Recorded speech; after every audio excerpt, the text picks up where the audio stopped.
Okay, in this video we'll be talking about the formatting of manufacturing accounts. So as you have seen that I have already drawn two lines. The first one, this line, these are simply two columns, and this is a dollar sign, there's a dollar sign over here as well. Now, how I do start my manufacturing account, it's obviously with the title. You need not to worry for the title. Title will always be written in the paper. What you need to worry about is the content and the formatting. Now, what do you need to add and what do you need to subtract? It starts with direct material. Direct material. Now, first of all, what do we write? We write opening inventory. Now, opening inventory of what? That's the question. In my last video, we discussed that there are three types of inventories: raw material, the other one is work in progress, and the third one is finished goods. We'll be talking about raw materials. So this whole discussion would be about raw materials. This would be about raw materials. So opening inventory of raw materials, all the figures are assumed. Let's say this is 100.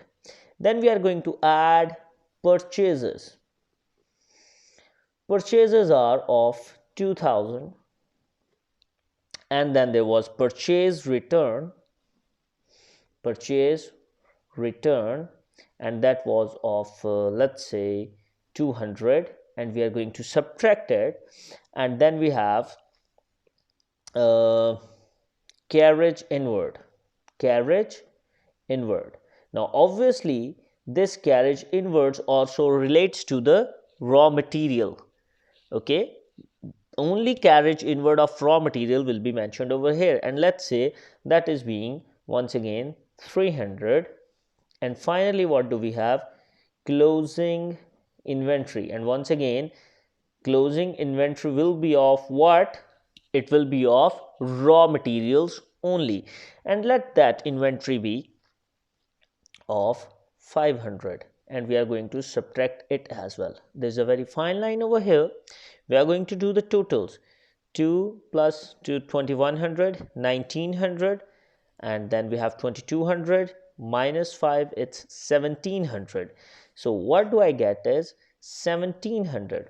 So rather than writing it right in front of this line, I am writing it slightly down, and the amount is, it was 1700. I'll be doing the recalculations: 2100, 2400, 19 and to 1700. And the caption of the 1700 is cost of raw material consumed.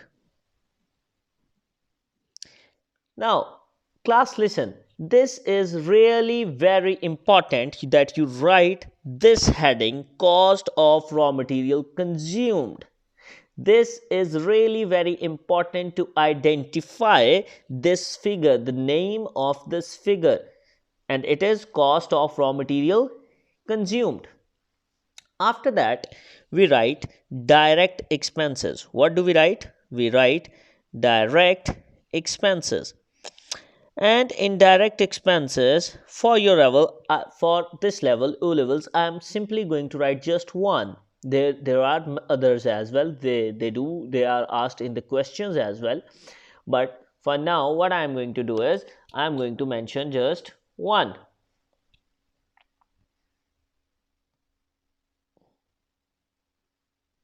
Okay, I am going to just mention one, and that one is direct wages. What are they? Direct wages.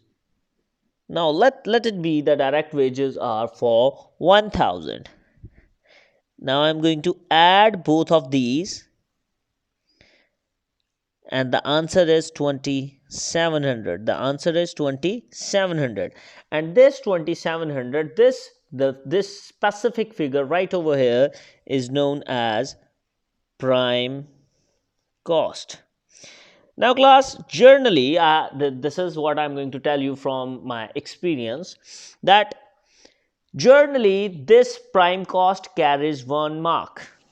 I am going to write this 1 over here, and I am going to add a star and one more star to it, that whether this figure is right or wrong, just to correctly identify that this is the prime cost, you will be awarded 1 mark for it. After prime cost, what do we do is we write factory overheads. Factory overheads. Now, factory overheads and the adjustments of work in progress will be leaving that to the next video, and that's all till now.